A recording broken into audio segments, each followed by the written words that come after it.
Now, Brian, I think we can hear you now, hopefully. If so, do you want to predict the price point and release date? Yeah, can you guys hear me? All right, let's go to Janet.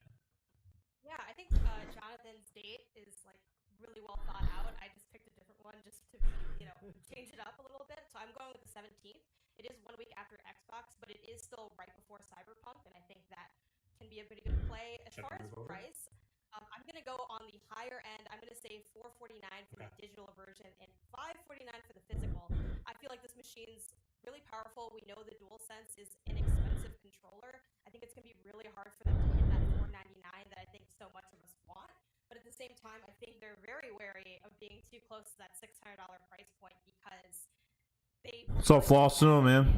I think they're gonna Doing, bro. steer as clear as possible. But the idea of $500, it's just really tight, especially because the digital version, it is essentially the same hardware just without the disk drive. So I don't think. Yo, Dagger, what's up? I figured I would live stream this. So that's my prediction: $449 for the digital and $549 for the physical. Brian, I think you're actually back now. Okay, yeah, sorry, I was actually recording in PlayStation 5 exclusive 3D audio for this entire episode, so you couldn't hear me yet, but you will be able to hear me this fall. My prediction is $449 or $450 for the digital version and $500 for the disc-based version. I don't think they can really charge more than $50. I haven't released it yet, but I'm hoping it's like $499. I'm hoping it's like $500 bucks. So that's probably going to keep it sort of right around where people are expecting it. That said, I do think that they probably would have pushed for a higher price here had Microsoft not, shown their hand a little earlier. So, but yeah, that's going to be, I think, the sticker shock. We're all numb to it at this point. 500 feels like the way to go across the board. I will say also, I'm going to pre-order the digital one because I feel like there's going to be less competition for that. Interesting. Yeah, I mean, the whole thing is if there are brick and mortar stores that are still selling physical copies, they're probably not going to be wild about selling the digital only one because they don't get people coming back to buy boxed games. People keep kind of chiming in on how much the disc drive is worth, and I want to point out that it is a UHD 4K Blu-ray player, which they're still pretty expensive. I mean, a lot of people have moved away from physical, but there are, obviously, collectors and people who want like really high quality. Video, and I'm one of those people. I still like physical movies because I'm a weird grandpa. Anyway, we are about 4 minutes out. Let's talk about what we hope to see. Jonathan, what are you really looking forward to about this? I mean, definitely kind of getting a sense of what the launch lineup is going to be, and I think primarily around that Spider-Man Miles Morales. That game is theoretically coming out in a couple months, and we have only seen one trailer from it from the June showcase and gotten a few developer quotes since then. So, yeah. I got you as a mod, bro. I got you as a mod. I'm so excited to see what their take on Miles is. I'm excited to see New York in the winter. I know we've talked about that a lot on our PlayStation show. Xbox is $499, $299 for the Xbox Series S, the smaller version of it. Brian, what about you? Let me know if the volume's good, guys. If you guys go with volume. It's been rated recently, which is Me too, bro. I'm excited. Sooner than later. That 3 minutes. Ready to go to retail much sooner than I think anyone had anticipated. And so having that at launch day or launch window would be phenomenal because I think they're doing a lot of stuff that's sort of catch-all for casual players and big market stuff. But I want like a big, crazy, tough, hardcore, awesome action RPG. And I've never played Demon Souls. This is the perfect time to play it, so I can't wait. So I hope it's there day one. Nice. Janet, what are you looking forward to? Aside from the launch lineup, I really want a deep dive into the UI. We have seen teasers of what the UI is, but I want to see what it actually looks like in practice. And then I want something that I'm really not expecting. I want something that will floor me. Part of me wants Jack 4, even though I don't even want Jack 4, but I just want something that feels unexpected, a little bit like a whirlwind. This is a fairly lengthy presentation, so as much as launch lineup is important and we'd like to see maybe some actual, more concrete gameplay from these titles they've been promoting, I feel like they have to have something up their sleeve to really wow us. I think they did such a good job on their last presentation too, that this is their time to really drive it home. All right, now we're just literally seconds away. Remember, you can watch the entire PlayStation Showcase right here. You don't have to go anywhere, and then we will be live right afterwards, hopefully with all of our mics working, and we'll have a whole post-show and recap everything we saw and talk about all the best and worst reveals. And all right, good. Host a show. We'll probably scrambling on our various devices to actually. I always just put up a post on the other channel in case anyone wants to come in. Everybody, this is very exciting. Now, before we toss this, we've got just seconds to go. go. Let's go around real quick. What's a thing that hasn't been announced? All right, I'll be right back. 2 seconds. You want to see, Jonathan? The next God of War. I don't know if Corey's Barlov's trolling on Twitter means anything. I hope it does, but man, I just want to see more God of War. Brian? Last of Us multiplayer, or whatever they're calling that. The Last of Us 2 is essentially going to have a multiplayer thing, and that was confirmed to be a spin-off, a separate sort of self-contained piece of software entirely, and I think we're going to see it today. Fingers crossed. We're going to see a Last of Us Part 2 running on PS5? I think so. I think that you're going to get at least a sizzle of some, sort of the big rock stars of this game and how they look up. Although I can't imagine some of those games even looking better, but I'd love to be proven wrong. Nice. Janet? Yeah, on that note, I think seeing like a sizzle reel of the big PS5s that are confirmed for PS5 I'm really excited to also help have a good launch lineup and everything. Very cool. We've gotten some rumblings that we might see Final Fantasy 16 get revealed, which is very exciting, but also I think a lot of people really just want to know when we're getting that Final Fantasy 7 Remake Part 2. So we're about 15 seconds out. I think that's it. I think we're gonna sit tight. We're gonna throw to this thing. I'm just gonna keep talking for like 6 seconds, maybe 5 seconds. I might just wrap it up in about 3 seconds from right now. But we'll be back for the post show right afterwards. Stick around. Sony's starting right now. Let's go.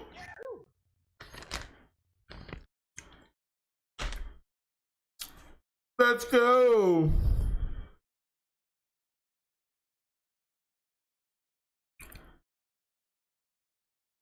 I'm fucking hyped. I'm hyped for this shit.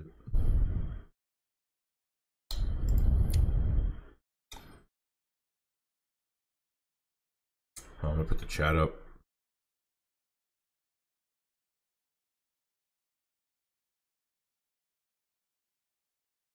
Good, we good?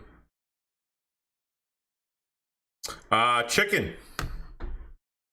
My girlfriend made from yesterday, dinner leftovers from yesterday. Breaded chicken.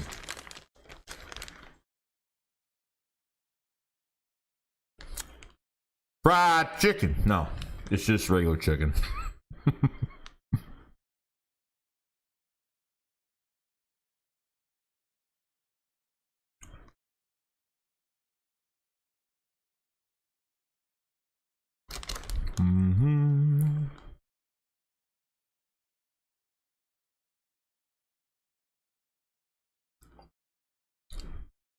Here we go.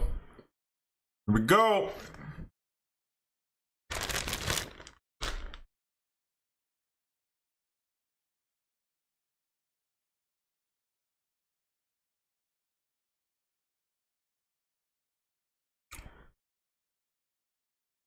Why is there no sound?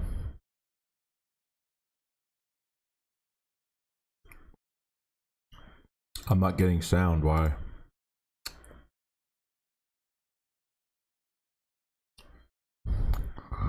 Did they screw up?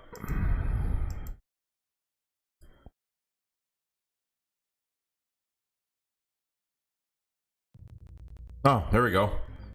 There was, I guess they had no sound. There's sound now. There's sound.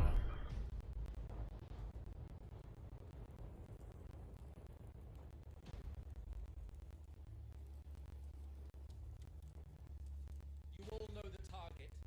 Shiva's dominant. And only the dominant.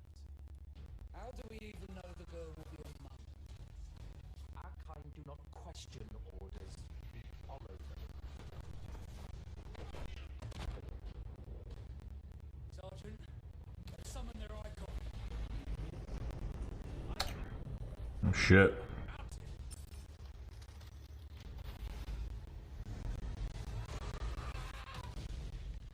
Oh. Our foe will not relinquish their mother crystal easily. This will be a bitter fight.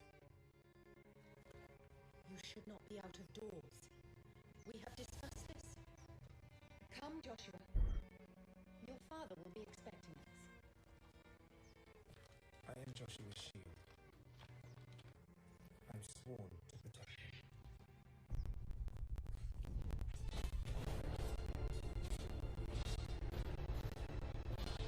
What do you mean you refuse?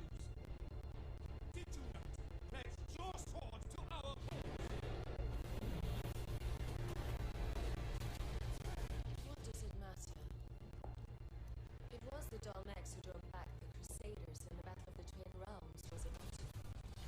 Without the blessing of the Mother Crystal, we cannot defend our realm from the spread of the Blight.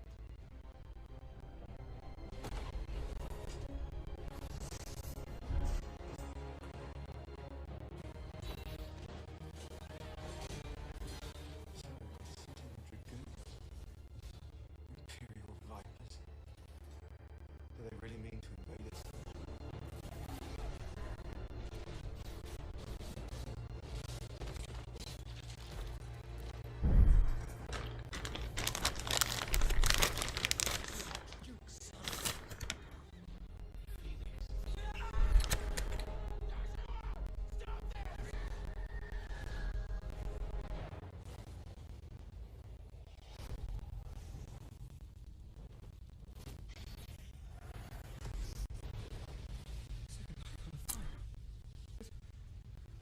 That's impossible.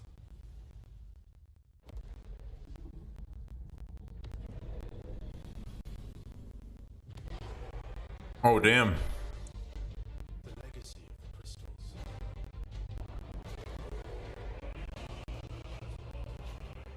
Has shaped our history. I'll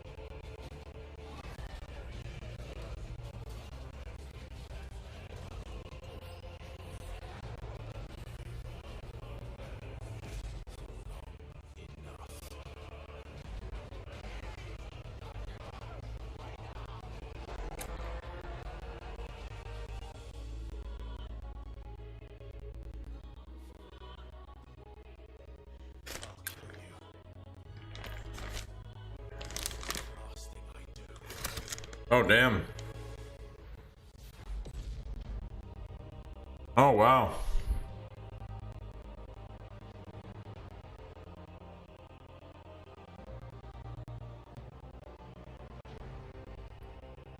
I haven't played Final Fantasy in years. I haven't played in a long time. I haven't played that game in a while. Dagger's creaming in his pants.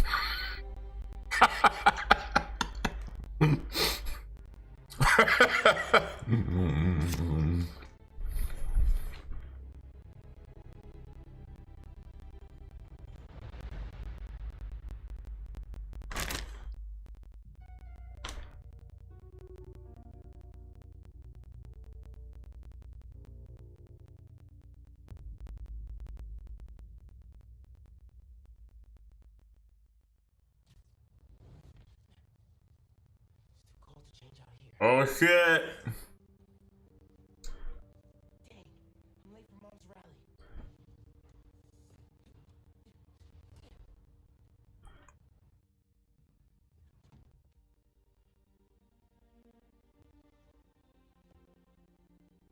Subway card. Check. You got the house key? Yeah, I got it.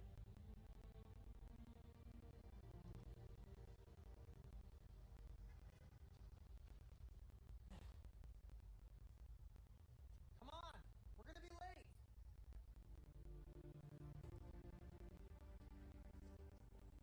Hey! Dude, I am so filling your suit with snow.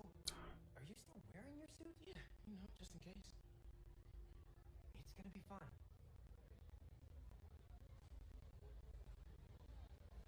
See, this is my favorite part of living in Harlem. Pop-up street fair, food in the city, awesome music. Wow. Great for the last beat I was working on. Should get back into mixing. Yeah, it's been a while.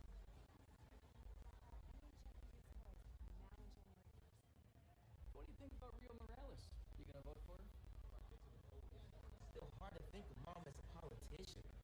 She's been a teacher my whole life. Similar skill sets, right? Rallying people, educating them, making sure they don't throw things at each other.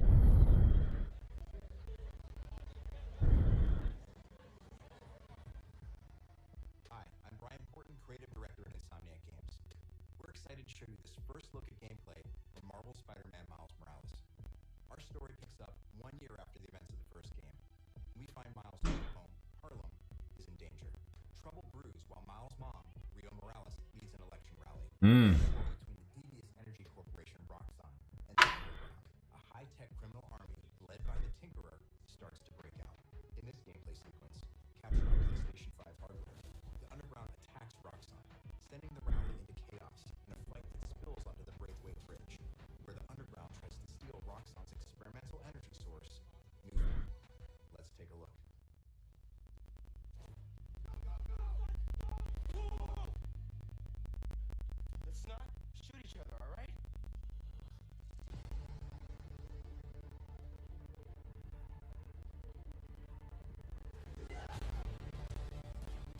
Oh shit.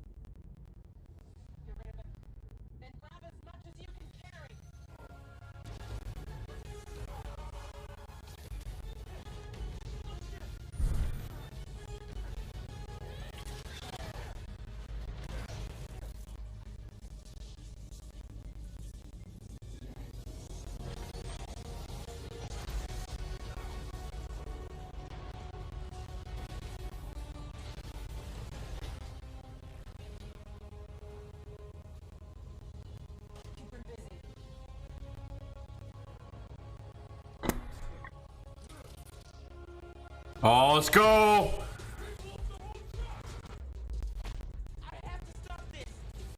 Oh. Holy shit. He just webbed all of them at like electric web in the air.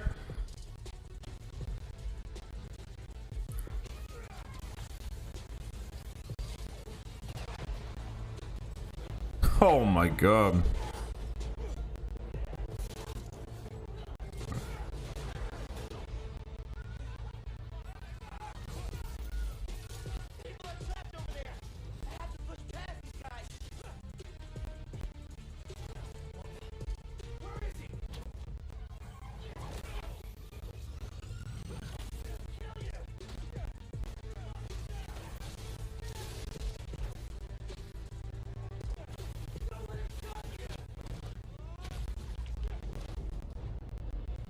Wow.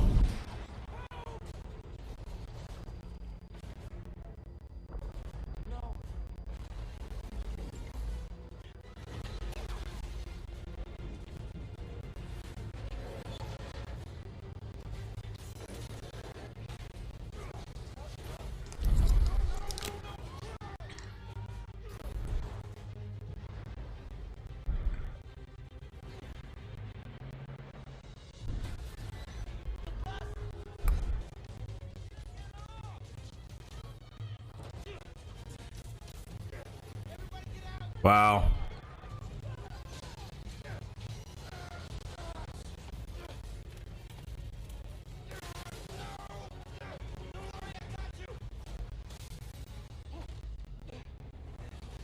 Damn.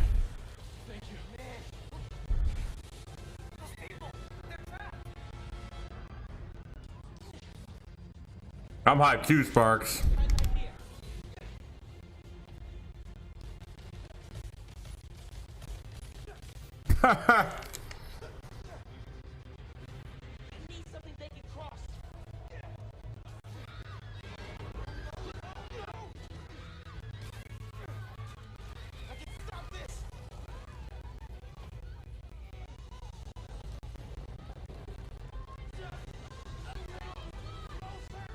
Wow.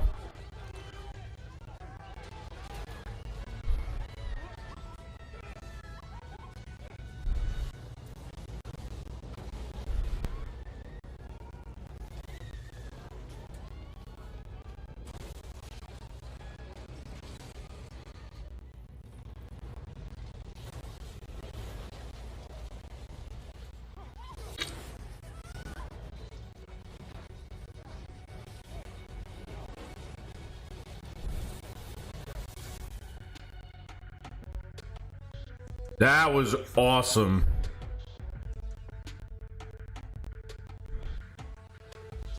That was awesome. That was just the cinematics for that game are ridiculous. The graphics are fantastic. Cinematics. Wow.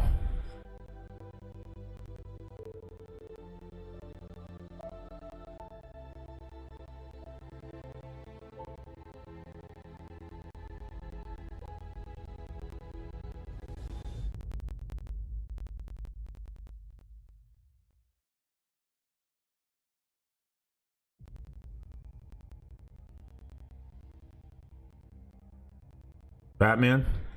Is Batman? No. Never mind. binds together our long history. Harry Potter? What's going on here? One bond we share is the legacy of Hogwarts.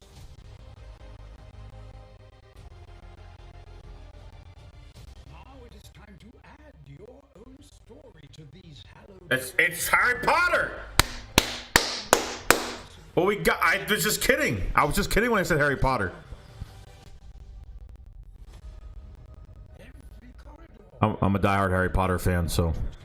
every stone in this castle tells the story. Witches and wizards who came before. RPG game? Here you will meet lifelong friends and grow into your own magical It's an RPG Harry Potter game? of the world's most talented professors. And while your journey begins in Hogwarts, brewing potions, gaining fantastic beasts, and mastering spells, there is a larger world beyond these. Oh my god! A world filled with dangers you can't yet imagine. An ancient knowledge long gone from this world. That strange and mysterious talent you possess may be the key to unlocking this dormant power. Your potential is limitless. Yo! But what form will it take? It better be co-op, bro. It better be co-op, because this is gonna be sick. You stand for.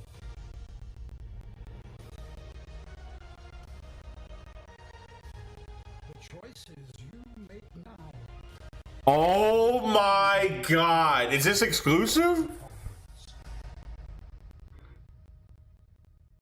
Oh my god. Hogwarts Legacy? Oh man. Oh man. Wow. I was really impressed with that. I said Harry Potter in the beginning as a joke because I saw the owl. Wow. It looks like God of War and Harry Potter had a child. Yo, Dagger, we gotta get this, bro. Wow. Hi everyone, I'm Dan Bondrak, creative director at Raven. One of our goals as developers is to bring the game world to life unlike anything you've ever experienced, and the PlayStation 5 is making that happen. With the power of the new console, we've been able to significantly enhance the overall experience. From what you see in the world, how it feels in your hands, to what you hear around you. In Black Ops Cold War, you will be transported to the year 1981, in the middle of one of the most dangerous times the world has ever known, the height of the Cold War. The following is a portion of the first campaign mission where you've been given the name of a high-value target linked to the Iran hostage crisis. But in true Black Ops style, nothing is as it seems. Take a look. Yeah. How much more money you want to steal from us? Kasim is out of the picture. How long before we get Arash? The team arrived in Turkey a few hours ago. We should be in position shortly. Nah, no price yet, Orlo. No price yet.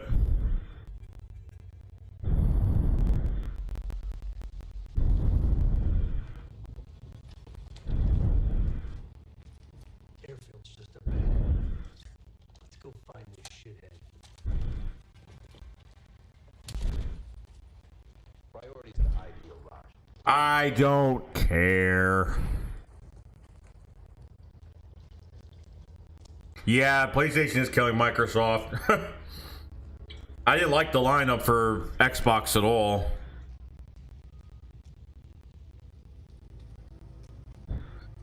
You guys know how I feel about Call of Duty. You guys know how I feel.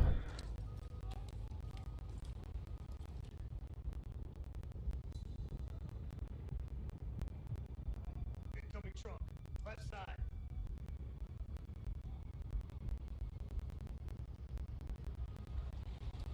Arash might be in the trunk.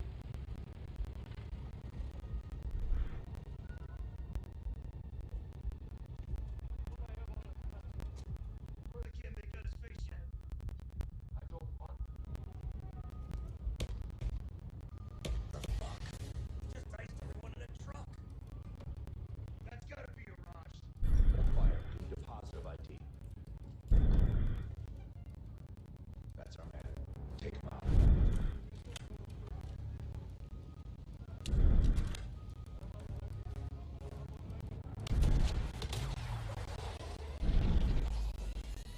Damn.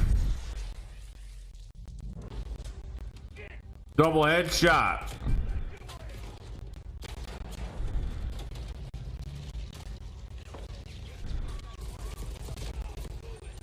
Oh shit.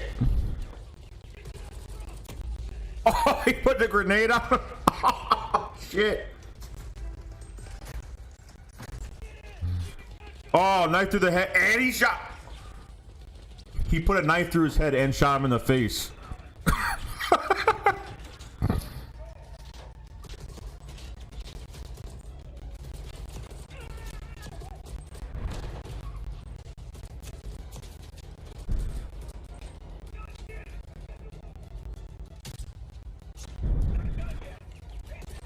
Oh, wow.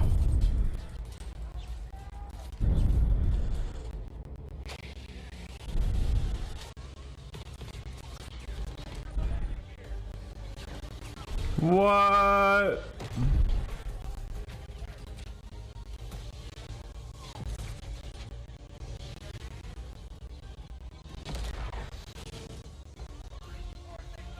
Oh, wow.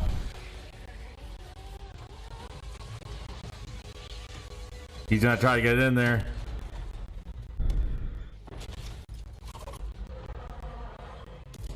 Damn, I'm gonna have to say the axe and the graphics look pretty damn good. Hold on now. Hold on. Oh my god.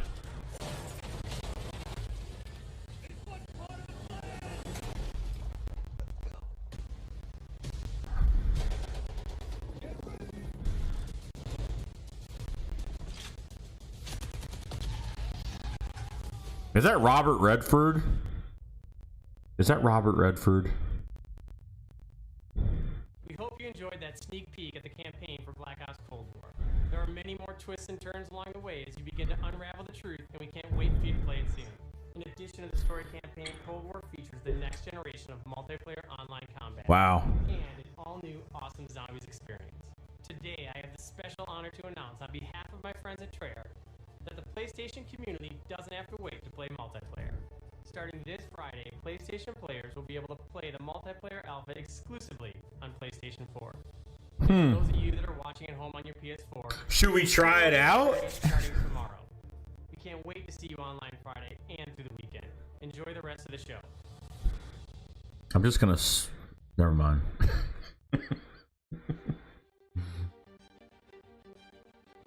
That was awesome. I'm trying to stretch out the screen a little bit, guys.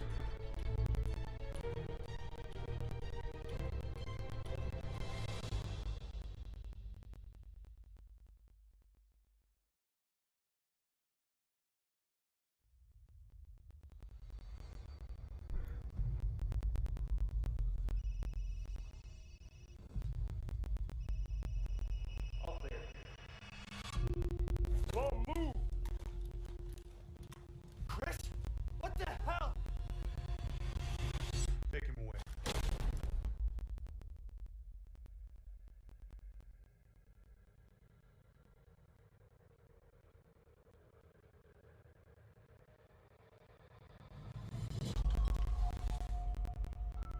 In life and in death, we give glory.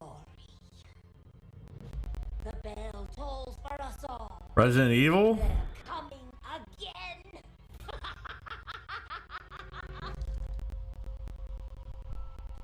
Oh, fuck that.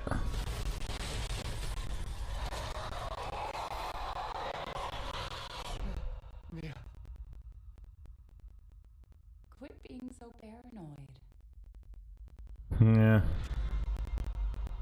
Long ago, a young girl went with her mother to get berries for her father. Mm-hmm. He was hard at work. But the forest greeted them with a dark, cold silence. The bushes empty. Yet determined to find the berries, the rascal broke free of Mother's grasp and vanished into the trees. Mother's worried cries faded fast as the girl ran on, over vine, under branch, and into the forest deep.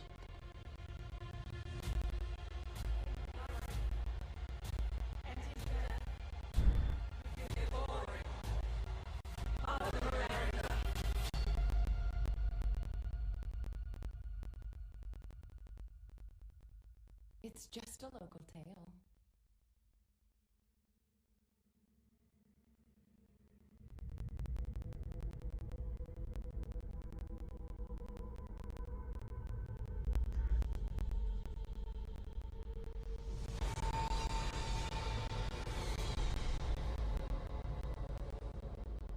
Village, Resident Evil. I don't mind those games at all. If it's just looking, window shop away.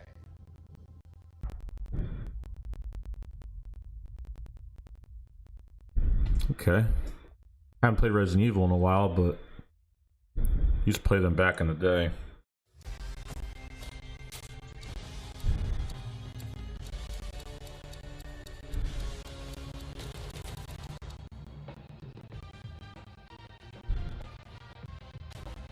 Yeah, this is made by Bethesda. It looks really good. Deathloop. It looks pretty good. I've seen. And each visionary is a different piece.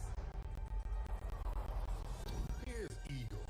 I am a respected scientist. I've done so many loops, I've learned to run circles around him. Hey, over here! I'm coming for you! Yeah.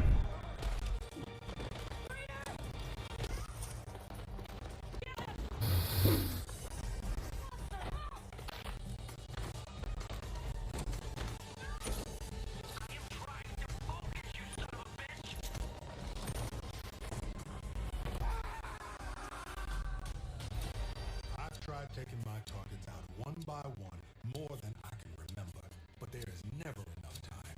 I go after one, another lives, because right now, half an island away, a different visionary is throwing his nightly cannibal masquerade. Alexis Dorsey. Everybody shut up! It's my jam. Igor's a big fan, yet somehow he never makes it to the party. Something keeps him home. Gold, you there, buddy? Here's the invite to the party. And here's why Igor blew it off. He made some kind of scientific breakthrough that morning. I did it! I did it! It works! That he makes every morning. Unless I get there first.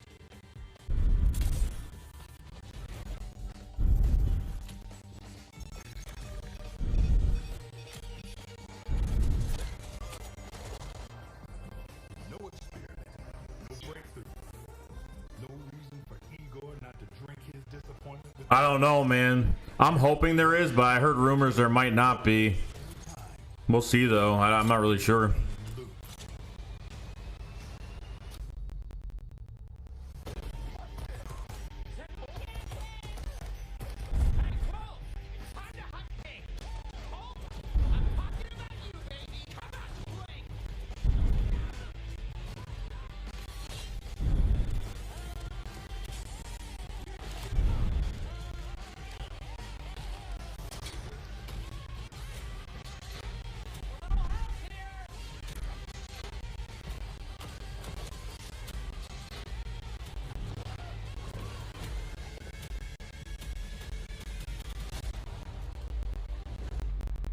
Hmm.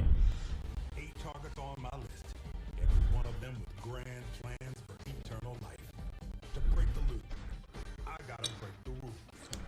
Clock's ticking. And you just ran out of time. You keep forgetting, Colt. I'm not like those other idiots. Only got one name on my list. Yours.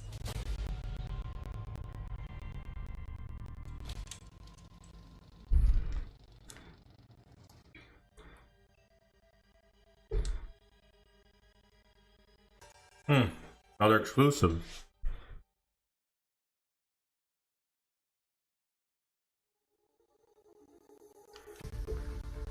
Yeah, Sparks, you're right.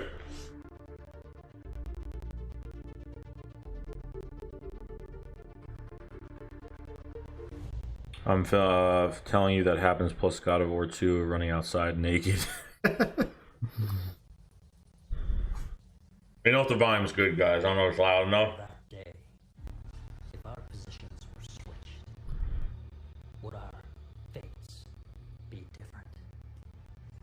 Would I have your life?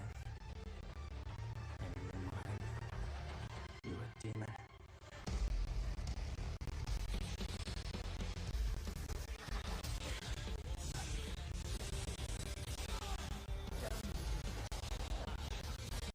Played that game a long time ago.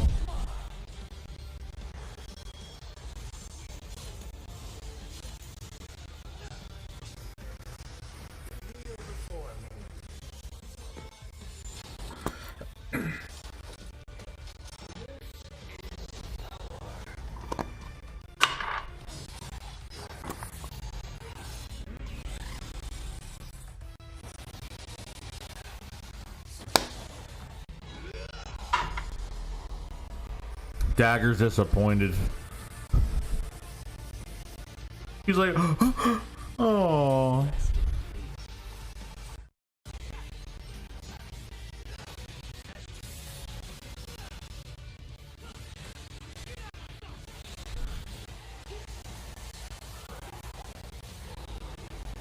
Jesus.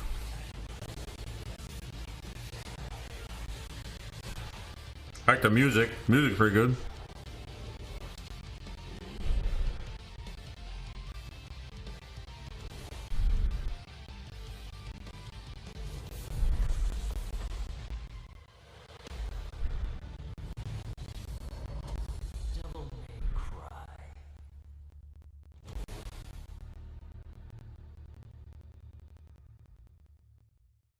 Oh, it's not coming to digital.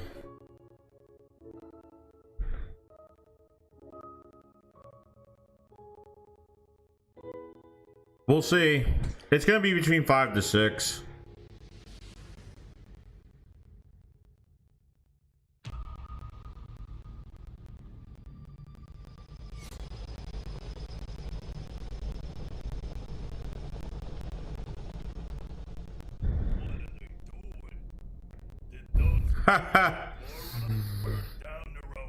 Oddworld? I haven't played Oddworld since PlayStation. That's how long I haven't played Oddworld.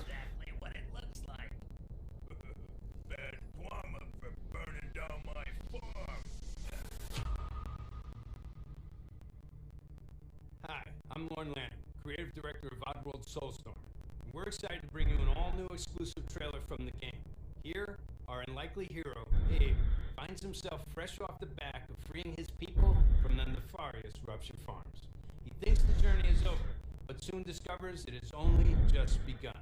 The stakes are higher, the threats are larger, the obstacles are more devious, and it's all made possible by the power of PlayStation 5. Enjoy. I haven't played Oddworld since PlayStation. I haven't played the first PlayStation. It's been a while.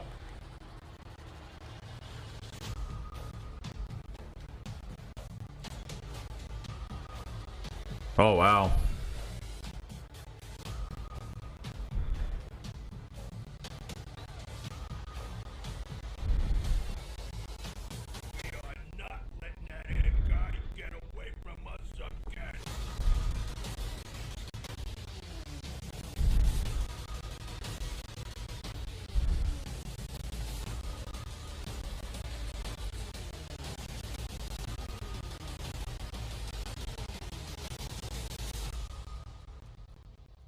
What are you doing?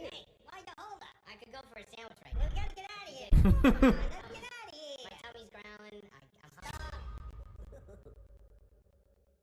I remember that you could talk to people that you save. I remember in the first game you could do that. Every time you save one of your friends, they say things and talk. It's been a long time since I played Oddworld.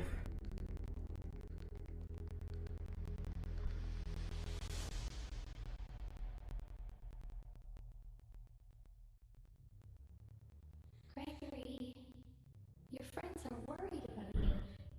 They're here with me. Please come out. Gregory, I may have lost my temper earlier, but it was just a glitch. It won't happen again.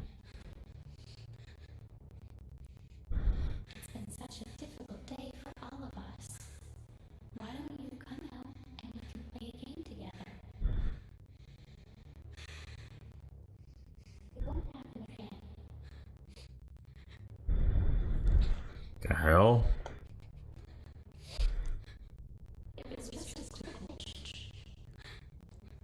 Gregory, be still. I think she's found us.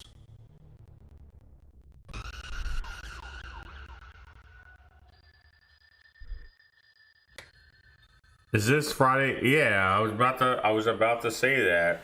Five Nights at Freddy's. I saw the teddy bears and I was kind of like,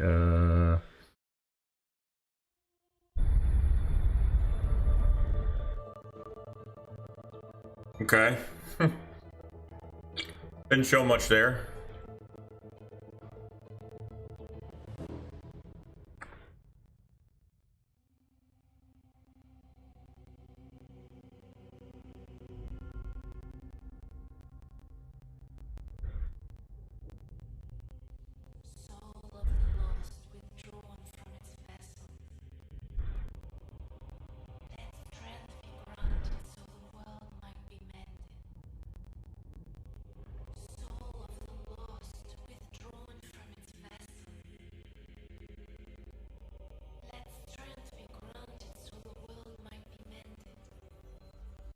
I have an idea.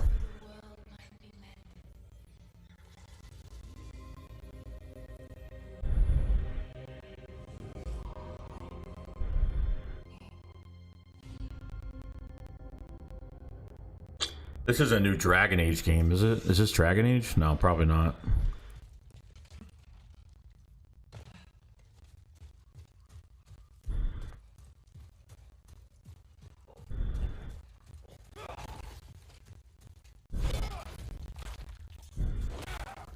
Oh.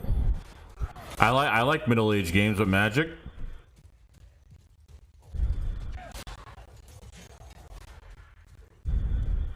Exactly, Matt, exactly.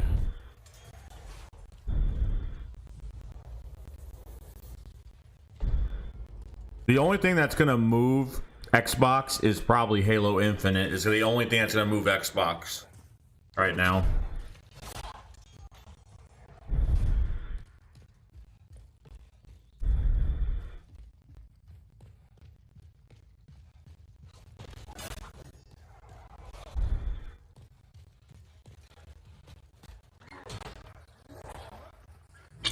Unfortunately, Halo's only for Xbox exclusive.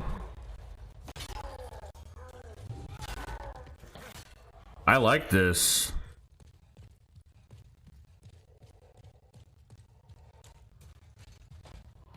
It's got like a horror feel to it.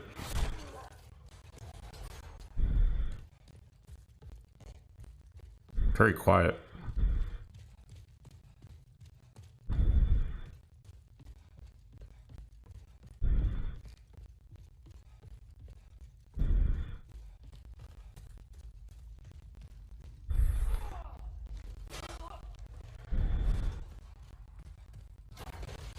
Yeah, I'm pre-ordering both consoles. I'm gonna get both of them. What I usually do.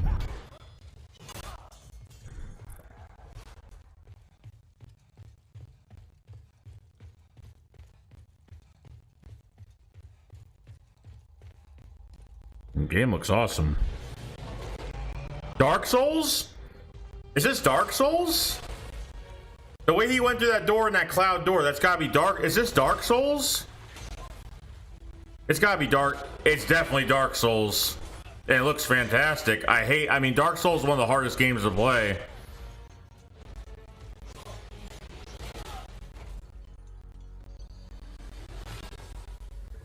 It's Dark Souls. It's Dark Souls!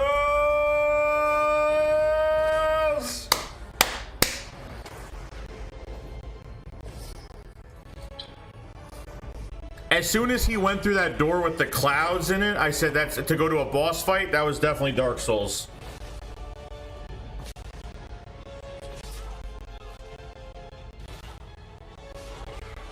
I like it.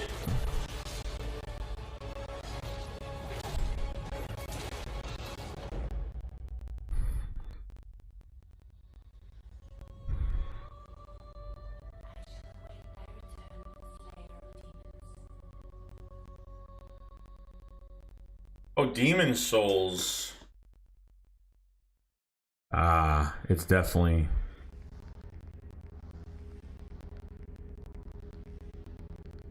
Yeah, the way you, yeah, exactly. As soon as he walked through that door with the clouds to get to the boss fight, I was like, that was Dark Souls right there.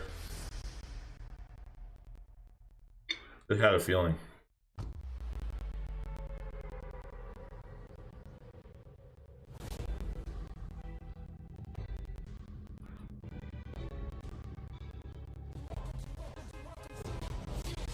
Fortnite. Obviously.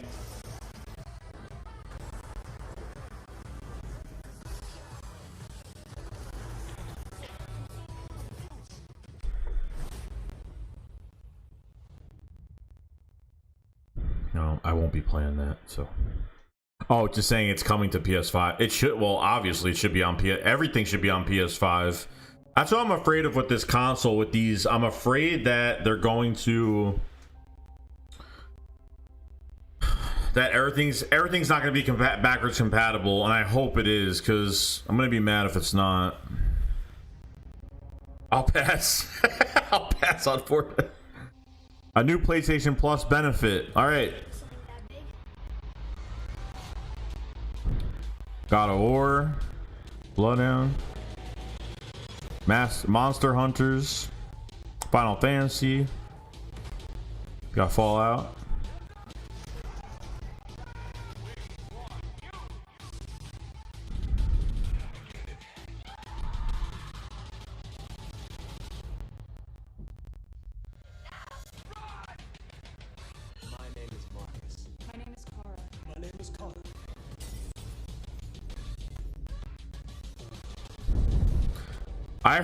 I heard it's free. I don't know. I heard there was some aspects of pre-ordering the console you get it for free. I don't know. I'm not sure how they're doing PlayStation Plus this year.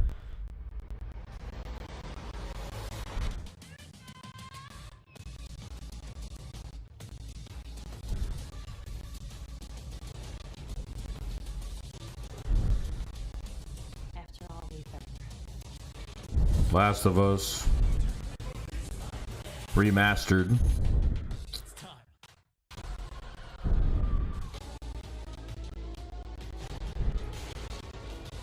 Resident Evil Biohazard.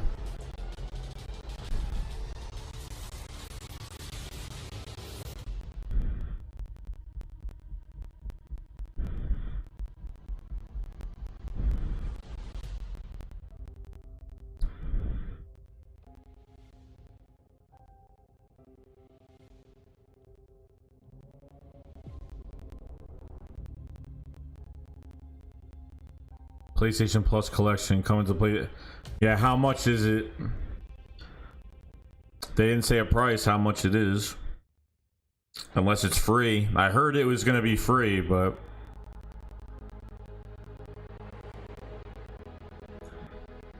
all right, I'm loving this. The Xbox showcase was horrible. My God, every game I didn't like. This, I like about 5 games so far out of this.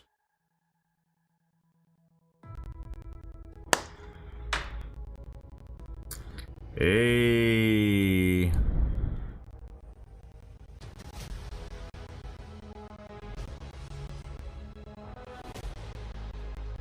Ah, you're beautiful. I love how that console looks.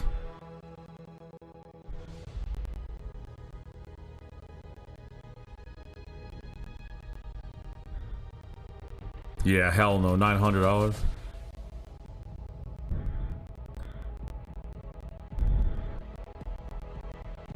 Woo. $4.99. $4.99.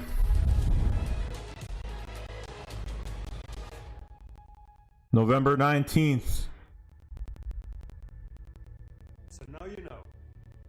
Thank you all for joining us today and for being part of this amazing journey. It's your passion as fans of gaming that drives us to deliver a truly new generation of experiences on PS5. From everyone at PlayStation, we appreciate your continued support.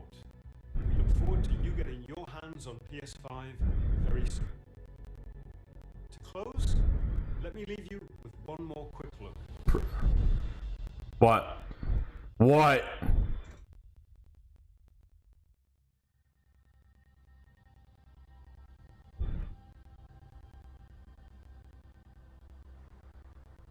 Time grows near.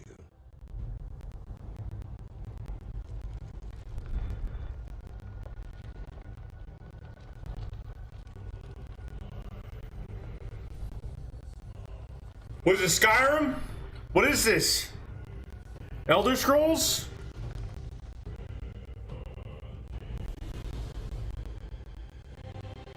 Oh shit. You must prepare yourself.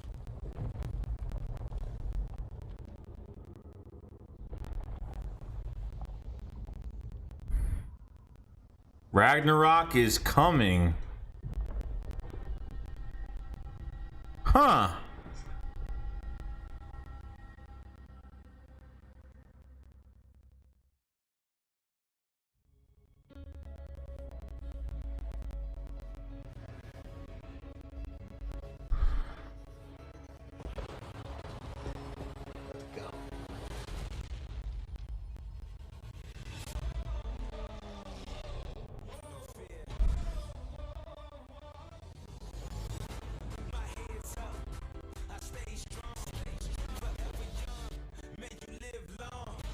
Camera.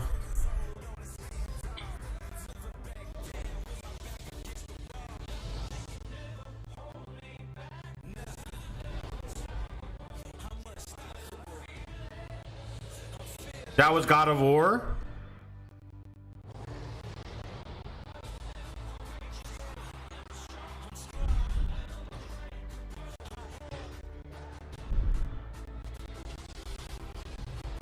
Damn.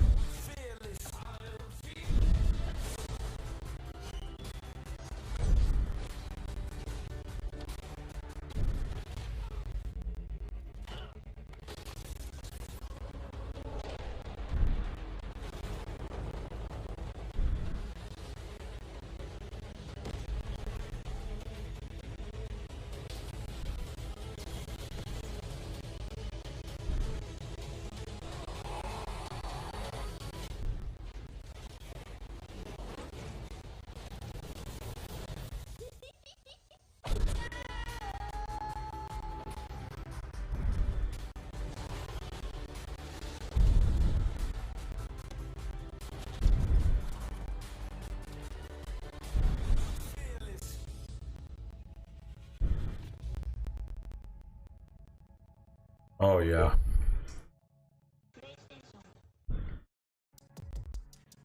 And welcome back. That was the PlayStation 5 showcase. That was huge. I'm Max Goble, joined by Brian Altano, Jonathan Dormus, and Janet Garcia.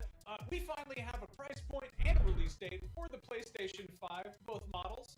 Jonathan? I was so close. It was so close. One day off. Yeah, it's the $500, $499 for the main version with a disc drive, and then digital edition is $399 or $400, depending on how you want to say that. And they're both coming November 12th to some territories, and then November 19th to the rest of the world. I want to point out, I was going to predict the 12th. I wrote that in our planning doc because I figured it would come out at night, the night before Friday the 13th, which they'd be crazy to lost a console on, but my mic wasn't working. But there it is. Fair enough. Janet, how do you feel about this? These prices are super competitive. I'm honestly shocked that they were able to hit that 500.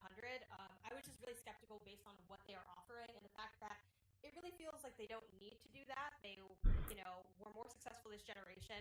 They are kind of already set up to be more successful this coming generation, and this just really put the nail in the coffin in terms of that. Like, they are essentially, because both models are essentially the same in terms of power, so their next-gen premier model is arguably 400, because the only difference is the disc drive, versus Xbox is at the $500 mark. Like, this is awesome. I don't think you could have asked for anything better without being just completely unrealistic. Yeah, exactly. I mean, you could spend $100 less and get a Series S, which feels, like it's going into a completely different territory than the PS5 digital is. That you're getting the top of the line version of the PS5 just without a disc drive for $400. That's insane. That's crazy. My biggest fear going into this would that Sony would repeat what they did with the PlayStation 3, because after the PS2 sold like insane hotcakes, that they would maybe be like that same level of hubris. But to see them kind of come in with, again, such a competitive price is extremely cool. And now it just comes down to when and how do we pre-order these friggin' things. Now let's talk about the launch lineup. We definitely got some holiday 2020s, and we got some coming up pretty soon later on. Yo, Slay. Let's talk about Slay, what's up, man? Psycho, what's up, dude? starting with Devil May Cry 5 Special Edition. Again, it's a game that kind of already came out, but that has a pretty clear digitally at launch, nice and clean there. Yeah, which is interesting because it's already, I believe, setting the sort of cadence of the divide between these two consoles, the digital and the disc version. If day one of your confirmed games can't be purchased on disc, that makes you immediately go, why am I spending $100 more on the system?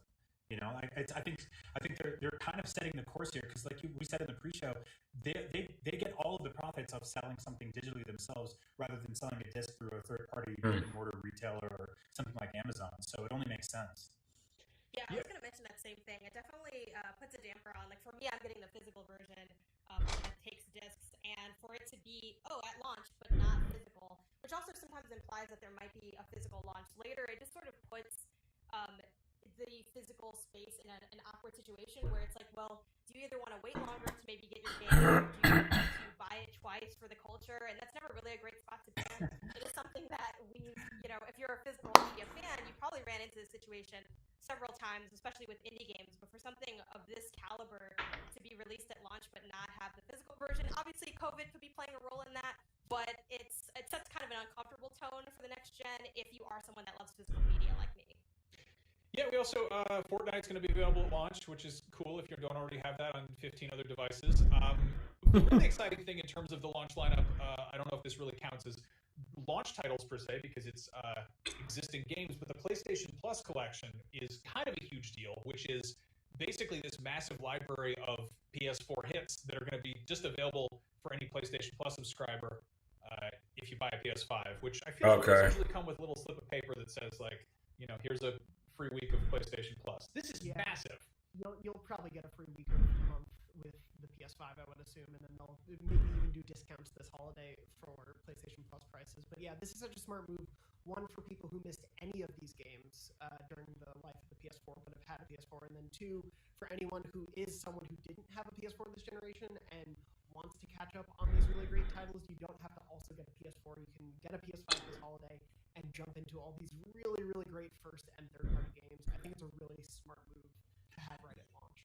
Yeah, I mean, my issue with a lot of this conference is that we didn't really get a ton of concrete information on anything. And so while this sounds awesome, my brain immediately started going, are these upgraded versions of the games? Are they running, on basically max capacity on the PS5? Something like Bloodborne, one of my favorite games of all time, if not my favorite, never got a patch on the PS4 Pro. So I was delighted to see it as part of this lineup, but if it's going to be the same version that we've been playing on base PS4 for years, then that's kind of a bummer because I would love to see them go all in. That said, this is an incredible library, and if for some reason you missed these games last time around, holy crap! I think this is obviously their answer to Game Pass. We had sort of theorized for a while that PS Now would be something they overhauled, but I think they're smart to just go all in on PS Plus. The branding's there, the subscribers are there. This will only drive in more and more people to sign up. And what's exciting about this is it kind of sets the precedent for what might come for PS Plus in that PS5 gen. Like, what ways are they revamping it? What kind of games will we see added to it? Like, they're putting in so much of their major lineup that this really could be the space to get those free games that are of high quality that you may have missed out on moving forward into this gen. At the very least, it's very cool if you're going to be buying a new box and you haven't played. I mean, I haven't played all of these games. Like, this is a massive lineup of games, and like to get this new thing out of the box and be like, what am I going to play? And it's like, oh, you play one of the things you missed, and like maybe that's not as super exciting as a brand new title, but that definitely gives you something to hold you over while publishers and studios catch up with new hardware. But let's talk about some of the first-party announcements. We got an awesome look at Spider-Man Miles Morales, which is still slated for a holiday 2020 release. This looks gorgeous. Like, we knew that, but I mean, we're all big Spider-Man fans here. Jonathan, take it away. Yeah, this was such a great showcase for it. I think, when Spider-Man PS4 was first shown, a lot of people complained of like, oh, is it just going to be this, QuickTime event game, and you're just going to be doing that. And there were QuickTime events here, but I think we know well enough what Insomniac has planned that that's not a worry. The gameplay that we saw here, I don't want to take anything from what Janet said, so I'll leave it to her as we were watching the show together. But it looked great. I loved specifically really the way they're showing Miles's physicality is different from Peter's, and the way he moves, and not just his moveset, but also the animation and all of that. It flows differently. It looks so great. I loved this first look, and I think it was a really, really stellar thing to come out of the gate with in terms of first party showing at this. Yeah, it looked fantastic. I loved how it had kind of this slowdown thing going for it. It looks like it's going to be even more exciting to sort of chain together these attacks, and I think in a game like this, that's what really ends up being enticing, because even though like Spider-Man on PS4 wasn't exactly a super hard or challenging game, the fun came from doing those combos, from pulling off like, the pipe on the street and like whacking someone with it. And I think players that are really looking to like push things further are going to have so much fun chain together stuff. There's going to be all these crazy gameplay clips and GIFs coming out of it. And then just even seeing it now here, it looked so gorgeous. I think we were all just taken aback by how beautiful like the lighting looked and how it just felt so real and just pretty. It was just such a nice game to show off the PS5, both in terms of the graphical fidelity and the kind of gameplay experiences we get to have on it. Yeah, I think when we think about the last Spider-Man game for PS4, we think about the sort of open world physics, how incredible it was to swing around that city. It is definitely understated how phenomenal the combat was in that game for the reasons you listed, Janet. Like the creativity and fluidity you had in just dive bombing off of a skyscraper and beating up a bunch of thugs and throwing trucks at them and swinging around manhole covers and stuff like that. That got so much fun. And then you started integrating all the different things you can do with suits and stuff like that. It also looks like they're doing some really interesting stuff with the story this time around. Seems a little bit darker, a little bit more sinister. Although the last game did get pretty dark, like there were like legitimately like sad moments in that game. But this entire scene felt something straight like ripped out of a movie. The entire bridge sequence here was what you would find as a set piece in a blockbuster Marvel film. It just looks so good. Yes, I am. So damn good. Yes, I am. Pulling together. I will be buying the PS5 on launch. Spider-Man move of just holding the bridge together with both his arms. Yeah. Yeah, so I mean, it's good to see. We kind of, Spider-Man is sort of a known quantity. We know that that's a solid video game, and it's cool to see that it's getting some new polish and bells and whistles and new additions to it. We do know there's going to be a Spider-Man PS4 remaster for PS5, which is going to come with the Miles Morales Ultimate Edition. And it sounds like do we know if there's going to be a Miles Morales for PS4? Do we know that for sure or no? It is coming to PS4, yes. Okay, so basically both games are going onto their respective opposite systems, which is cool. So yeah, if you didn't get a chance to play that. Now, another thing that is sort of a known quantity, but also we're dying to know more about it, is how they closed the show, which was God of War Ragnarok, which is apparently coming sometime in 2021. Me too, bro. We didn't get much aside from the incredible God of War music and some rumbling VO. But yeah, we're all excited. We like God of War. Yeah, I'm not sure exactly what this is. Again, sort of the running theme for this showcase or conference was very little information. With the Miles Morales thing, you had to basically dig around the blog for details, so hopefully more stuff sort of tumbles out today. Yeah, Matt, really. But yeah, this is, God of War 1 Game of the Year 2 years ago with IGN. This is one of the best games ever made. A phenomenal sort of reboot of one of the most beloved video game franchises, but also something that was, a big, meaty, lengthy game. Like this was a sort of like 15, 20-hour story, lots of tough stuff to explore. The game ended with some pretty open-ended sort of scenarios in which a story could pick up. And so there's a lot that can happen from here. So we don't know if this is going to be a Miles Morales style, sort of like 10-hour, more bite-sized spin-off, or a full-fledged sequel to the last God of War game. But hopefully we get some details today. Either way, this was fantastic news.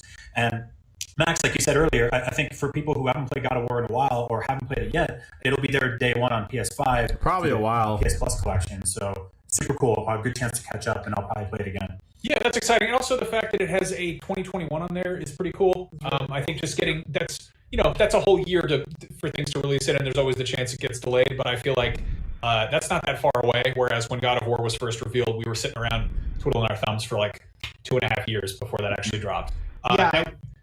Sorry, I was just going to say we have that and Horizon Forbidden West set for 2021. So first party wise, it's looking pretty good for next year for PS5.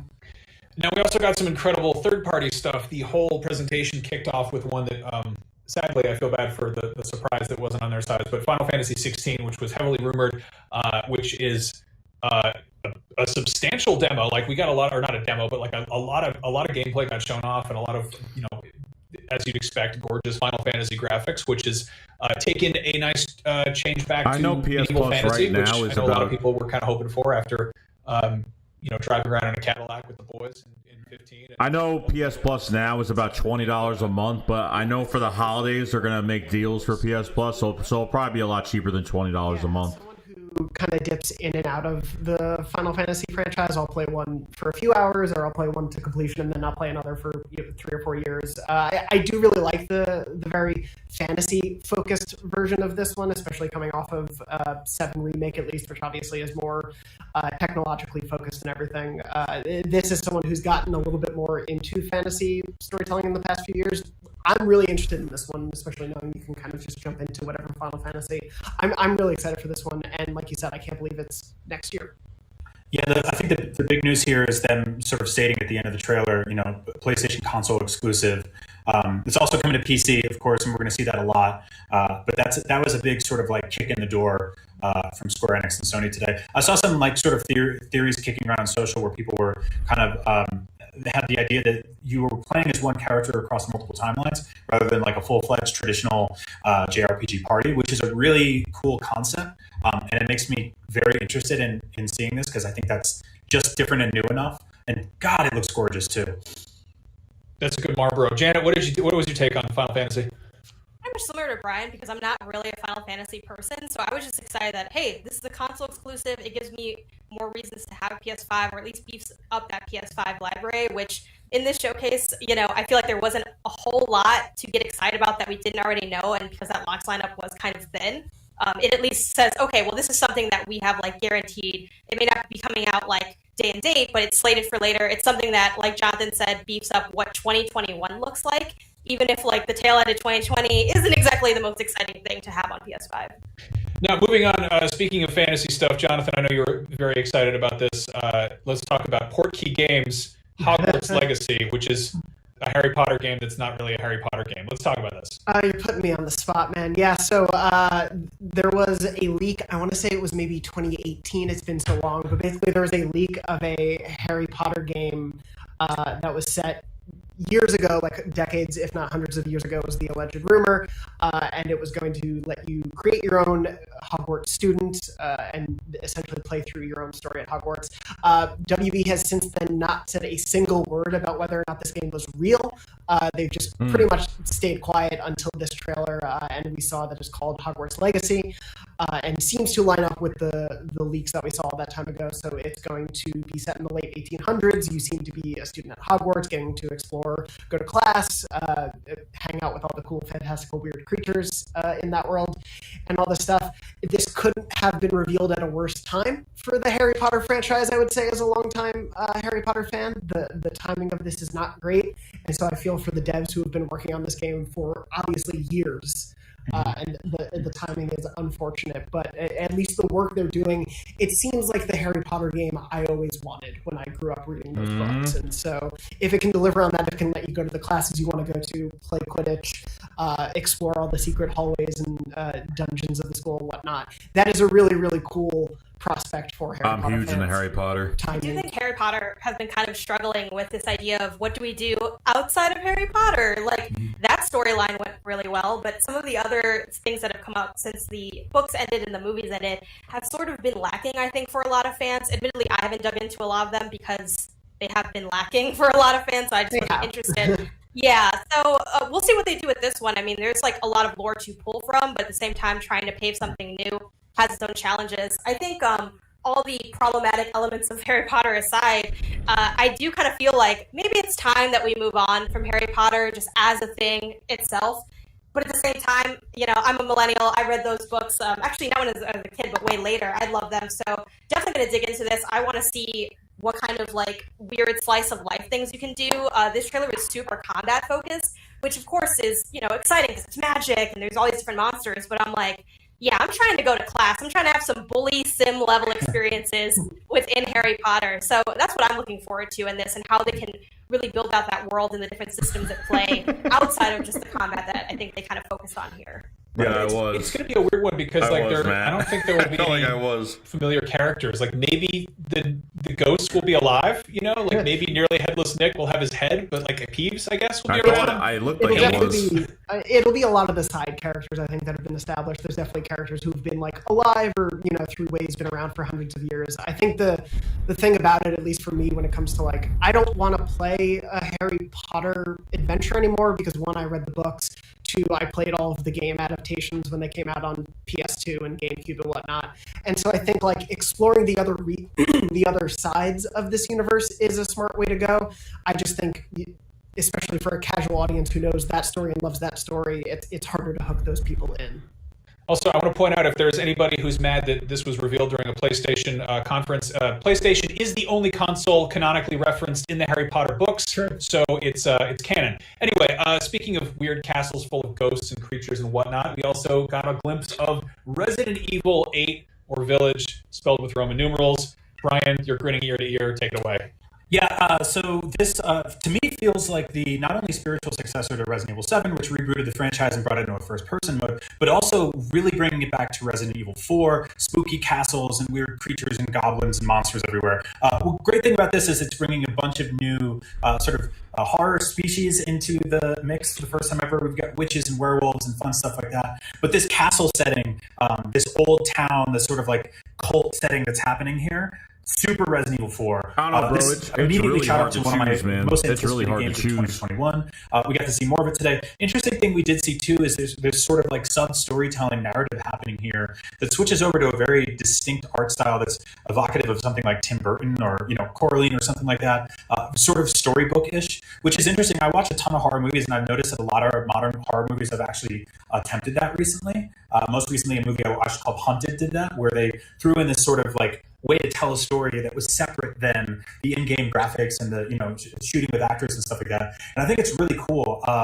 For a second there, I was like, this is bizarre. This doesn't look like anything Resident Evil at all. If you had shown me that screen right there, that animation, I never would have guessed that this is what was happening. But I think it's going to add something interesting and new to the mix. This is a franchise that has reinvented itself so many times. It's gone from completely survival horror, intense, to over-the-top action, to rebooting itself as a first-person sort of like survival horror again, and back and forth and back and forth. And so I'm really excited to see how this one sort of brings in some of the best elements in the history of this franchise, returning in the first-person mode again, which means that the graphics are going to be just utterly stunning and gorgeous, but also bringing a lot of the sort of vintage survival horror stuff with it. I can't wait to see what they do in terms of like upgrading weapons and if there's a merchant and like what the weird cult people are like in this town, and can you turn into a werewolf? Do you get superpowers? Like, there's so much to play with here. These games get so fun and so silly, so I'm really, really, really excited for this one.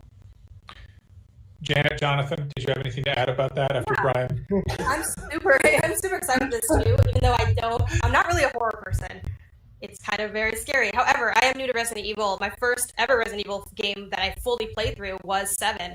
And then I went to RE2 Remake, and I haven't gotten around to RE3 Remake yet, but I plan to. So it's been really cool as someone that's new to the franchise and doesn't have like necessarily the nostalgia or memories that Brian has, but sort of sees this as, okay, what are they going to do now? So we know they like rocked, the remakes because those games were already good. So they made already good games better. Again, I've been super excited to see, okay, but what are they going to do that's next, that's new? To me, that's always what's more exciting than a remake. So I'm really interested in this. I get the sense that they might be playing with this idea of what is reality and what is illusion, and maybe there's something like going on with your head. They sort of had a bit of that in RE7 as well, but just the idea of this having the storybook narrative underneath, and this idea of, oh, these are just tales, what are you talking about, everything's normal. I think it's going to work your perception of reality a lot. I'm also really curious if they're going to do PSVR support for this, because that was a big part of 7 and that idea. Yeah. And Sony's so focused on immersion. Like, I think this is just going to be such a horrific adventure that I will not be playing in VR, but I think it'll be cool if people can. Jonathan, anything to add?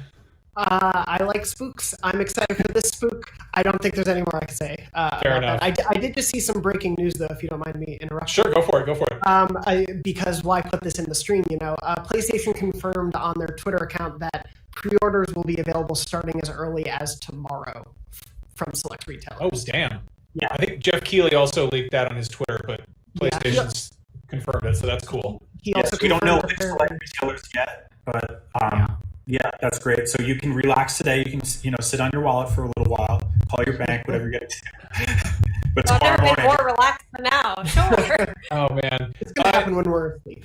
Well, anyway, I guess speaking of other things jumping out and surprising you, we also got to look at Demon Souls running a good chunk of gameplay. This is the Blue Point full from the ground up remaster, which looks just flabbergastingly gorgeous. And it's going to be a launch title, which is huge. we also just got confirmation that this is a PlayStation exclusive. It is a timed exclusive. It's also coming to PC, but in terms of consoles, this is a timed exclusive on PS5. Yeah, I'm surprised Sony doesn't just acquire Bluepoint at this point, because obviously Right. they love working together, and they've done some great remakes in the past. But yeah, as Max, you were saying, this looks gorgeous, and as someone who kind of bounced on Demon Souls very early because I was too scared to keep going forward because I was bad at it, I'm really excited to jump into this version of it. Yeah, I'm pretty stoked about this. It's weird because I played Demon Souls for like a hot second when it was PS Plus came on PS3, and I kind of like poked around and didn't fully grok how to actually get good. But now since then I've burned through Bloodborne. I'm actually like halfway through Dark Souls 3 right now, and I'm absolutely in love with it. And I'm like totally gonna jump into this and check it out. It's gonna be really exciting to be sort of part of one of those First thing in the games morning when they come out. Everyone's talking about them at the same time. First instead thing of in the playing a game morning. that came out 3 years ago that no one's talking about. But yeah, this looks stunning. I'm dying to see somebody do a graphics comparison because pull up the original and basically play alongside this exact same road, which I'm assuming is like in there, which should be cool. I'm sure somebody's working on that right now. But yeah, this looks like a ton of fun. And I don't know. It's cool that we're gonna get such a big chunky meaty game right at launch. Yeah, that's honestly the biggest news for me. That's something I was really hoping for when we were talking about it in the pre-show. I'm a huge FromSoft fan, just like you, Max. Bloodborne is one of my favorite games of all time. The idea of playing this on day one made me go from now we're starting to form the idea of why you would buy a PlayStation 5 on day one. I mean, it's one of those things I would have done anyway because I'm stupid, and even if it didn't have games, I'd be like, I'll get it, just because I love shiny new things, and they help satiate the sadness that is the rest of the universe. But Demon Souls on day one, are you kidding me? Like, I'm going to play the hell out of this game. It looks super tough and challenging. I like and it. yeah, Max, I'm like you not said, like Dark the Souls. conversation about this game did Dark happen a Souls while got ago me when it really first launched, mad. but there's going to be millions of people playing it for the very first time, including you and I. And Dark Souls got me really mad because like you die a lot. It's probably the biggest game where you die a lot of times. With all of you. Can't wait to play that game. I'm actually want to play that game. Anyway, speaking of bright and shiny brand new launch titles, we actually just got confirmation if Demon Souls is too scary for you. Marvel Spider-Man Miles Morales will be launching on 11/12 US and 11/19 everywhere else on PlayStation 5, and it's also coming to PlayStation 4 as well. That is an official. Oh, so wait, it comes out on the 12th and then 19th, the 12th in the United States. Hashtag be yourself. Hashtag makes you feel like Spider-Man. Why did none of these things happen during the actual showcase? I don't know. It's very weird. The weird thing about this one, too, is that we had theorized that it was $40 for a while because it was allegedly about half the length of the original game in terms of story and narrative. But this will be $50 for the base game, $70 for the ultimate version of the game, which includes a remaster of the PS4 version of Spider-Man. So that's awesome. That's a lot. But I think we had thought from the start that that was just rolled into a $40 price tag. So I do feel Put down my things kind of notes. moved around a little bit here. All right, so cool.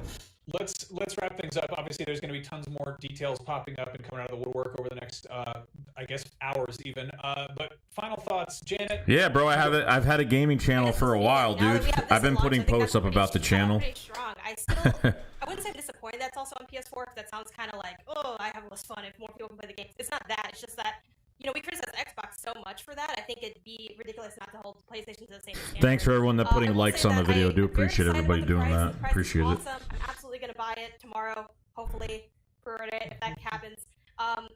Excited to be able to play Miles at launch. Kind of disappointed that the launch lineup is not one that I would say is super strong outside of Miles, which once again is debatably not exclusive, but hey, neither was Breath of the Wild on Switch, so I'll take it. Now the question I have right now is if you buy the disc version, that means you can't download on that console, or can you do both on that console? Because that's where I'm getting kind of confused with the console. With the console that has the disc drive, can you not download games on that console, or is it just for a disc? That's what I'm kind of getting confused with. I need to see what that is, because that's going to be a huge difference. I don't know. Physical games do come out later than downloadable games. The issue is when you have to get a physical copy of a game now, you have to wait until it actually comes out that morning. So when you download a game, when you download a game, you could download it at midnight on that day. You know what I mean? So it's a huge difference. And both consoles work the exact same way. There's nothing, because the downloadable console doesn't mean it's less powerful or whatnot. But I want to know from you guys, or if you guys find out or let me know on Twitter or whatnot, if the disc, can you not download games on the disc drive console? That's what I want to know, because I'm kind of confused on that. I'll also be hosting. I want to go outside because it's nice out, but I guess I'll sit around and talk about Demon's Souls some more. Anyway, thank you all for watching and joining us. Jonathan, Janet, Brian, thank you. I'm happy we got to do this. It feels good. Me too. We got the release date and the prices. Yeah, finally. There's a new PlayStation. That's fun. That's good news. Well, DLC is going to be the same, bro. It's just it's going to be these DLC is always downloadable. Bye. Don't stick around. Leave. Go home. Goodbye.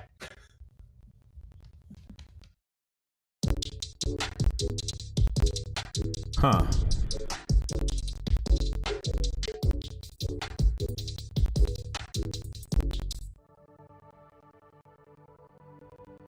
Yeah, so that's what I'm confused with this console. Like, is the disc drive with the disc drive console, can you not download games on it? Like, that's where I'm getting confused.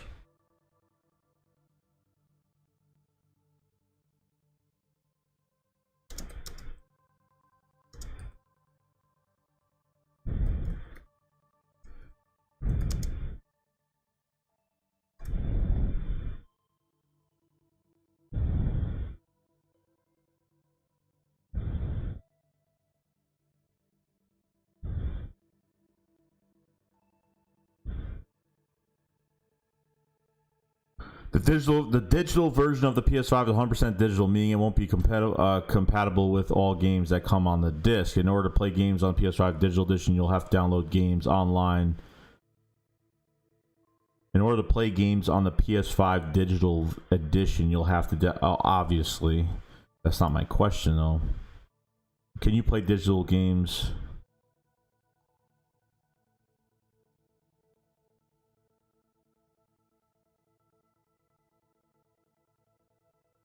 So what stinks about the digital version is that if you don't have an Xbox, you can't play movies or do anything on it. On the downloadable console, you can't put a movie in. You can't do any of that. That's where it kind of turns me off. Because I do like the... I'm kind of confused. Obviously, with the digital version, you can't, if that's the only console you have that you're going to have in your home, you can't watch Blu-ray movies or stuff on it. You won't be able to watch Blu-ray movies or DVDs or anything on the digital version. You won't be able to watch any of that. So that's why I'm like, about it. But can you actually can you download games to your console on the disc version of the console? That's where... I kind of want to know. And I'm trying to find it out now.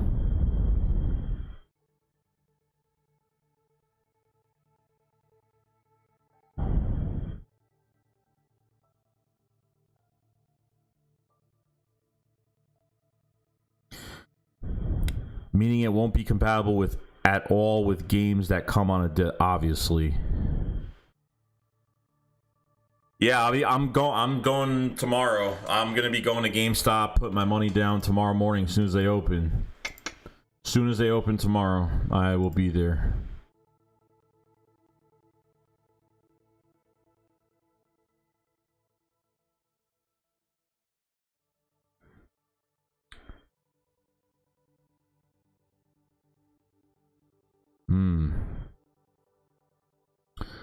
Japan, Australia, November 12th. So November 12th, is the release date for the PS5.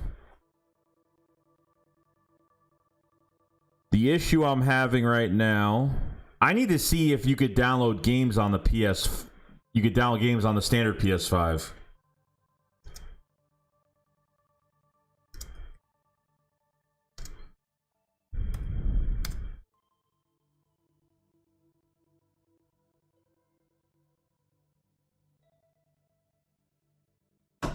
You're not answering my question. Let me see.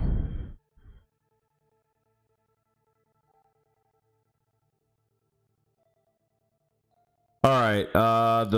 Well, obviously, digital does not include disk drive, while the PS5 does. This means there are obvious. Means physical media cannot be played on the PS5 digital disc, including PS5, PS4 games, DVDs, 4K, UHD, Blu-ray. It's worth remembering, if you want to take advantage of the free PS4, PS5 upgrades, you'll need to use the PS5's disk drive, transfer physical PS4 games to the next-gen console. You can find out more information. Yeah, and we need to find out how to transfer all your games to the PS5 as well. It said it's worth remembering that if you want to take advantage of free PS4 to PS5 upgrades, you'll need to use the PS5's disk drive to transfer physical PS4 games to the next-gen console. You can find out more.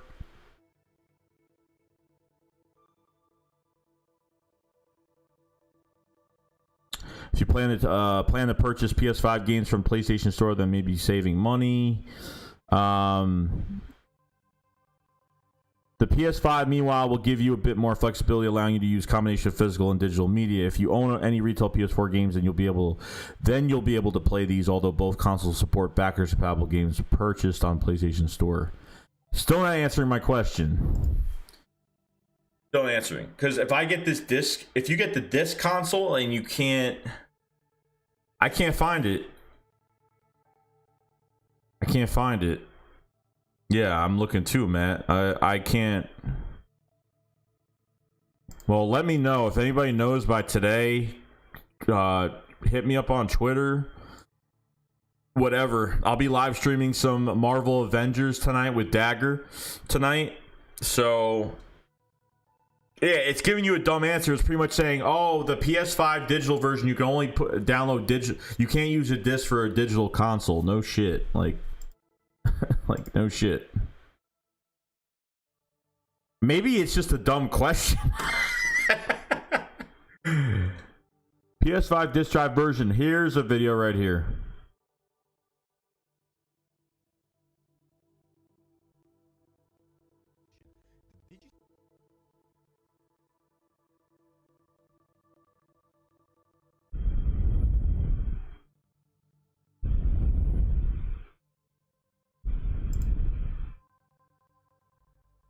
Now again, I didn't find any specific place. So the standard PlayStation 5 is like the PlayStation 4 was, which comes of course with disk drive and a hard drive. And the same with the PlayStation 5 standard edition. The digital edition just the disk drive. So actually you won't be able to put disc and play physical copies of games. Oh, I'm watching some. SSD drive, so there'll be drives there to download digital content. It's not there for nothing. Therefore, take advantage of the speed of SSD drive to run games very fast. No loading screens, fast apps, Thank you for subscribing, Cameron Holmes.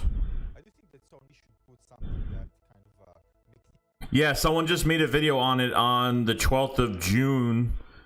Saying that they didn't make it clear. You'll be able. It says this guy. They just showed a video of it. It said, and what he read online, which I could see it. He said that.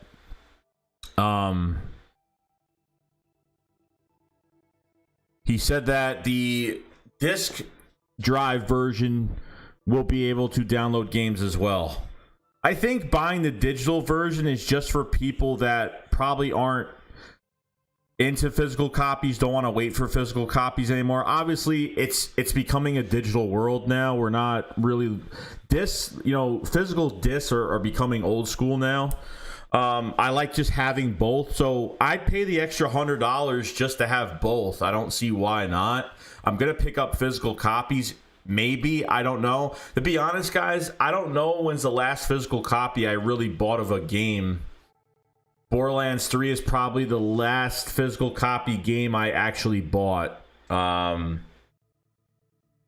So everything, I'm gonna get an external drive for this console. I want to get like a 3-4 terabyte external drive. I don't care if to pay $100 something for it, because this console doesn't have much memory on it to begin with. I think it's only like 800 something gigs. It's not much. Like every time these consoles come out and it says like 1 terabyte or something like that,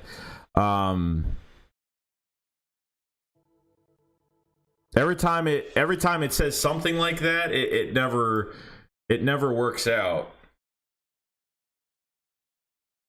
So it's like, could I buy the digital version and say screw it and pay less money? Yeah, but I don't know. Like, I wouldn't mind just having the digital version as well. I really don't know. Like, I own like a lot of consoles. You know what I mean? Like, I'm pre-ordering, and next week I'm pre-ordering the Xbox next week. So, I mean, I always have both consoles. I'm not really a fanboy of one or the other because I like playing Mass Effect, I like playing Gears of War, and I like playing Halo on Xbox. That's pretty much what's keeping me on Xbox right now, is those 3 titles or those 3 franchises as of right now. Okay, other than that, with the PS5, but the only difference is, see, you have the Xbox One S version of the Xbox Series X is actually not the same console. It's actually less powerful and it's not as great. Still a good console for the size of it. It's like half. It's the size of like half of the PS4. Like, it's crazy. So, no, I'm not worried about getting Gears 6. Like, Gears 5, I really wasn't happy with it. I gotta finish the story. Story was okay, but I gotta, finish that up. But Halo Infinite's probably a game I want to get because it's going back to his roots, and I've always liked Halo multiplayer, and I don't know, might go back to Halo for a bit, but PS5 is killing it right now with these. I mean, I want to get all these games. Most of these games I want to get, other than like Devil May Cry or Final Fantasy and stuff like that, because I'm not really into it anymore, like these anime games. I pretty much liked almost every game for the PS5 right now. Like Harry Potter, like killed it. Harry Potter killed it for me. Loved it. A Harry Potter role-playing game where you pick your own, I don't know, that's like a dream game I've always wanted. I played every Harry Potter game from PlayStation up. So Gears is all about cosmetics now. Like, it's not even really about content. Like, they're always updating the game, which is good. Like, they update like how the game plays and stuff like that, but it's really all about cosmetics now, and it's like all they really care about. I don't like the game looking too flashy. The cosmetics look too flashy, look too fake. It doesn't look warlike anymore. But I mean, it's getting better, but they've added a lot to that game weapon wise, and it's not like the regular Lancer / shotgun only grenade and that's it. It was a Lancer, a shotgun, a grenade, and that's how I liked it. It was very simple, and I've always been really good at those games a long time ago when they were simple. The more they put into a game, the more I'm not really good at the game. Yeah, they are. Sony's definitely are killing it, because that Xbox, I watched it and I was really upset. I didn't like any game. I didn't like the only game that I did like that was exclusive. I think it was that game for it was the game where like you're playing, it's like Honey, I Shrunk the Kids type game. Like, you're a small person. It's like a co-op survival game, and you're like really small, and you're in a backyard, but the grass is huge and there's ants you have to kill, and like, it was cool. But other than that, like, I really didn't like that Xbox I didn't really like that lineup at all. I really didn't. Every game I was like, ew, ew, ew, ew, ew. I mean, it was bad. But I'm gonna buy the console just because I like Halo, I like Gears, I like Mass Effect. Another Mass Effect game will definitely be coming out. So always in the mood for those games, always ready to go with those games, and like playing old Xbox games as well. So it would be stupid if they had the PS5 disc drive version and it was just like, oh, you can't download games on it. It would just be weird if they didn't have that. It would just be like, really? Like, why am I paying the extra money? Like, I'm not paying the extra money to wait more time with physical copy games. Like, if I don't feel like getting a physical copy of a game, then I'll download it because I really want to play it. Like, there'll be games out there when it comes out I won't pay the extra money for, like Marvel Avengers. I paid the extra money to play it 3 days early. You know what I mean? I play games to play them early and to get more out of it. You know what I mean? So it's not a bad thing. You know what I mean? It's not a bad thing, but Sony's killing it with this lineup, and this is only the beginning. You know what I mean? This is only the beginning of what's about to come.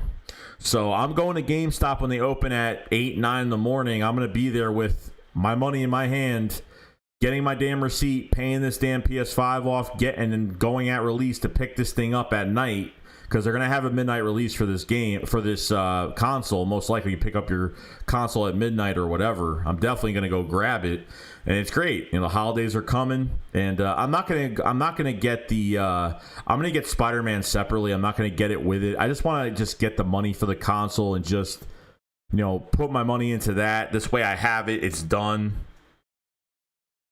So we'll see. We'll see, but Sony has been killing it. Sony's been killing it. Today, I was really impressed. I really was. Every game. Maybe there's one game I wouldn't play. Probably 2 games. Those 2 anime games. Probably wouldn't play them because I'm just not into it.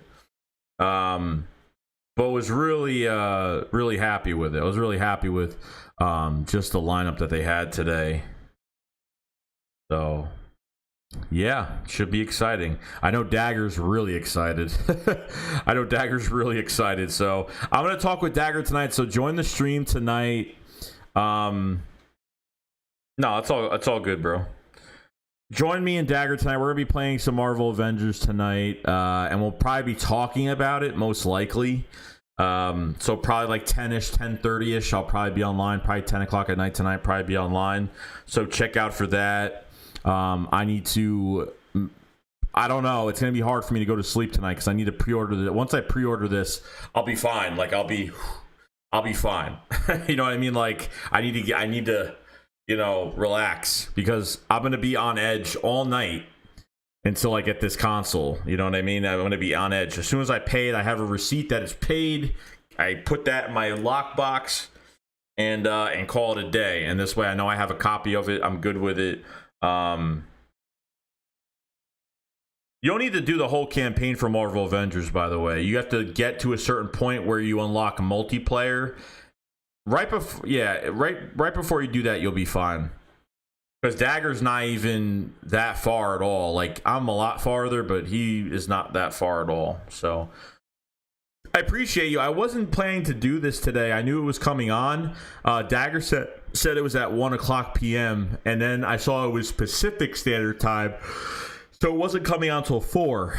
So I was like, okay, maybe I'll do a live stream of it and enjoy it. You know what I mean? So I enjoyed it. I thought it was friggin' awesome. I really did enjoy it. I'm definitely gonna get Demon Souls. I'm not a Dark Souls. I'm not a diehard. I tried the Dark Soul games and liked them. I did the co-op in the Dark Souls 2.